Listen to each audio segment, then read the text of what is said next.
Le métier d'administrateur réseau est souvent invisible, jusqu'au jour où tout tombe.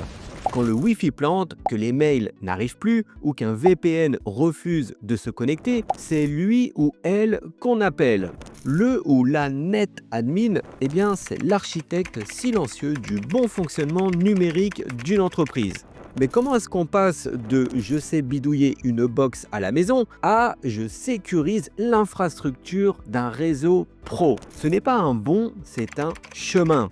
Un chemin semé de câbles, de VLAN, d'adresses IP mal configurées, de protocoles à apprivoiser et parfois de nuits blanches à tout rétablir. Oh merde! Oh, c'est con ça! Ce guide est là pour t'aider à construire ton propre parcours. Que tu sois étudiant, en reconversion, ou bien déjà dans le support IT, ou alors juste curieux, tu vas découvrir une feuille de route claire, progressive et sans bullshit pour devenir administrateur réseau.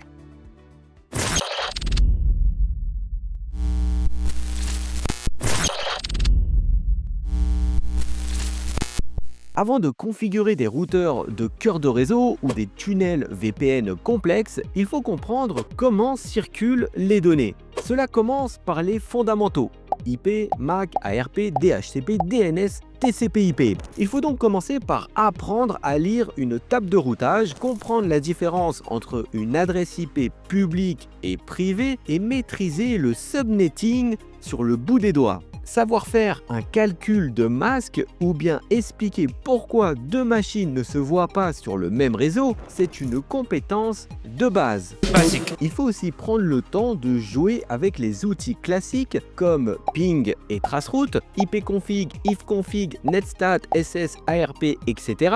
mais aussi l'analyse de trame avec Wireshark. Prenons un exemple. Tu installes un petit réseau chez toi avec un routeur, un switch et deux machines virtuelles. Tu t'amuses à créer des conflits IP, couper des routes, observer les effets. À ce stade, tu poses déjà les fondations d'un cerveau réseau. L'apprentissage du réseau n'a pas besoin de vider ton compte bancaire. Beaucoup de contenus de qualité existent gratuitement ou à bas prix. Voici les ressources que je recommande. Tout d'abord, tu as Cisco Packet Tracer. C'est le simulateur réseau officiel de chez Cisco. Il est gratuit si tu t'inscris à la Networking Academy. C'est un petit peu mon petit chouchou car il est très pédagogue et c'est celui qu'on utilise chez Formip. Ensuite, tu as aussi GNS3 ou EVE-NG. Ici, ce sont des logiciels plus poussés, idéaux pour reproduire des topologies complètes avec des images Cisco, Juniper, MikroTik. Et tu as les labs maison. Par exemple, deux vieux PC, un routeur d'occasion et un switch manageable suffisent pour créer des labs réels. Il faut savoir aussi que le contenu ne manque pas sur la toile internet. Tu as des formations YouTube, des MOOC, des forums comme Air Networking, des labs gratuits de chez CBT Nuggets ou bien INE. Tu as vraiment tout ce qu'il faut pour progresser par la pratique. Alors, petite astuce, je te conseille vraiment de tout documenter. Chaque commande, chaque panne, chaque schéma, c'est ainsi en fait que tu forges ton expérience. Et pour centraliser, pour te constituer un deuxième cerveau, rien de mieux que le logiciel Notion.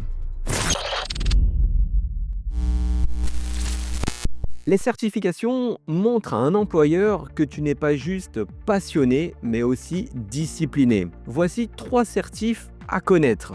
Tu as le CompTIA Network Plus. On peut le voir comme une orientation multifournisseur qui est une bonne porte d'entrée. Ensuite, tu as la fameuse certification Cisco CCNA 200-301. Ici, c'est un peu la référence. Tu as du vocabulaire, de la pratique, mais aussi des simulations. Tu as aussi des certifications de type Juniper ou de chez Huawei. Alors moins connu, mais très reconnu en entreprise selon le matériel utilisé. Donc je te conseille vraiment de focus pour te démarquer de la concurrence à obtenir une certification que tu puisses déjà te mettre en lien avec un projet réel, comme par exemple la segmentation VLAN au boulot, le déploiement d'une borne Wi-Fi chez un proche, ou bien la création d'un plan d'adressage dans ton lab. Ici, c'est l'étape sous-cotée. Un bon mentor te fera gagner des mois d'errance sur Google, si ce n'est des années. Donc n'hésite pas d'approcher des admins réseau sur LinkedIn, dans ton entreprise, ou bien directement dans notre communauté qui est le Club IT, où il y a à peu près 1200 membres à l'heure où j'enregistre cette vidéo. Tu peux aussi participer à des événements communautaires. Cela te permettra d'analyser, de voir comment ils dépannent et comment ils conçoivent leur architecture. Une fois les bases solides et ta première certif en poche, tu peux viser un poste de technicien réseau. Voici à peu près les tâches typiques de ce poste. On a la gestion des tickets utilisateurs, comme les problèmes d'accès ou les coupures réseau. On a la configuration de switch, que ce soit des ports access, trunk, VLAN, STP, etc. On a l'installation de bornes Wi-Fi, de petits firewalls, ou même de la supervision basique. Et aussi, on a de la documentation de ces interventions et la création des schémas réseau. L'objectif ici n'est pas d'être parfait, mais de poser les bons diagnostics et de toujours élargir ton champ d'action. À ce stade, tu veux être plus créatif, plus propre, plus rapide. Tu vas donc commencer à automatiser des configurations répétitives avec Ansible, NetMiko ou Nornir. Ou bien mettre en place une supervision bien plus propre avec Zabbix ou Centreon. Ou bien Grafana plus du SNMP. Tu vas aussi vouloir versionner tes configs dans Git avec OZDZ. Ou encore lire des logs de plus en plus verbeux et les comprendre. C'est aussi le moment d'étendre ton rôle en commençant à faire de l'audit réseau, des tests de pénétration simples ou de la réflexion sur les politiques de sécurité. À cette étape, tu peux devenir un généraliste très complet ou un spécialiste très recherché. Voici quelques spécialités possibles. Tu as la sécurité réseau, c'est tout ce qui concerne les firewalls, la segmentation, l'IPS, IDS, les VPN, ZTNA, etc. Tu as le Wi-Fi avancé, le design radio, le roaming, etc. Tu as le SD-WAN ou SDN, c'est tout ce qui touche à l'overlay, la microsegmentation, la fabrique automation. Tu as aussi le cloud networking, le VPC ou bien l'interconnexion de cloud hybride. Et aussi les réseaux industriels, c'est-à-dire les OT. Ici, ce sont plutôt pour les usines, l'énergie ou la santé. Alors attention au piège classique, c'est de vouloir tout apprendre d'un coup.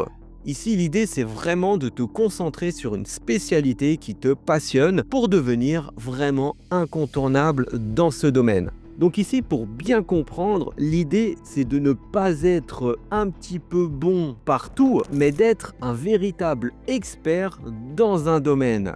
Donc mieux vaut se focus sur un domaine précis que de vouloir s'éparpiller à gauche et à droite.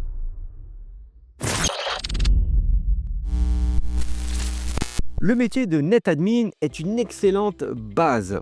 Ensuite, tu peux viser les métiers d'ingénieur réseau. Donc là, c'est tout ce qui concerne le design d'architecture, les audits, la sécurité, les déploiements. Tu as aussi le métier d'architecte d'infrastructure. Donc là, il faut avoir une vision globale de l'IT, mais aussi faire des choix stratégiques. Tu as le métier de consultant réseau, donc très bien pour les freelances ou les cabinets, avec des missions variées et l'avantage, c'est que c'est aussi bien payé. Mais tu as aussi les métiers de DevNet ou de NetDevOps. Alors ici, tu codes directement l'infra. En gros, tu pipelines les réseaux. Si tu veux progresser, un conseil, arrête de bourriner 8 heures un dimanche. L'idéal, c'est vraiment de faire 30 minutes par jour. Pour ça, regarde une capture Wireshark, lis une RFC, corrige un vieux bug ou bien automatise un truc assez chiant. Et surtout, note tout dans ton outil qui gère ton deuxième cerveau, comme par exemple, je le rappelle, Notion. En fait, il faut bien comprendre que c'est la régularité qui fait les bons NetAdmin. Avant de terminer, voici une petite checklist du futur NetAdmin qui est ultra motivé. Il doit savoir expliquer le modèle OSI et faire un subnetting de tête.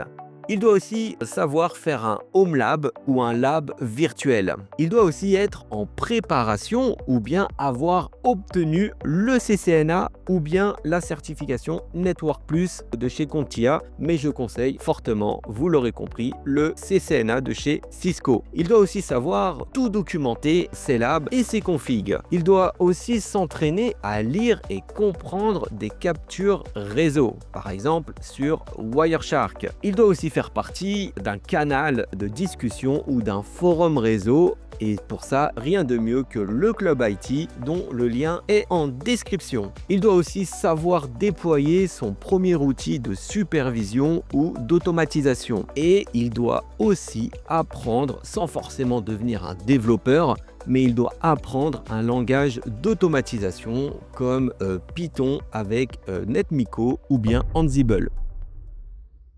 Maintenant, c'est à toi de jouer. Dis-moi en commentaire où tu en es dans ta route vers le métier d'administrateur réseau. Je lis tous les commentaires et je suis vraiment curieux. Dis-moi par exemple si tu es en pleine découverte et que tu es simplement curieux, ou alors si tu es en formation, ou bien si tu bosses déjà en support ou en infra et que tu veux évoluer vers le réseau, ou bien alors tu es déjà netadmin et tu vises une spécialité, ou bien encore tu es en pleine reconversion professionnelle et tu démarres de zéro. Dis-moi un peu en commentaire où tu en es, ce qui te freine, ce qui te motive. On est là pour échanger et progresser ensemble. Et surtout, n'hésite pas à t'abonner. On est bientôt 100 000 abonnés sur la chaîne YouTube et aussi, bien évidemment, à rejoindre le Club IT parce que toutes les semaines, on a de nouvelles ressources offertes qui tombent dans la communauté et franchement, ça vaut de l'or. Quant à moi, je te dis à très bientôt pour une prochaine vidéo.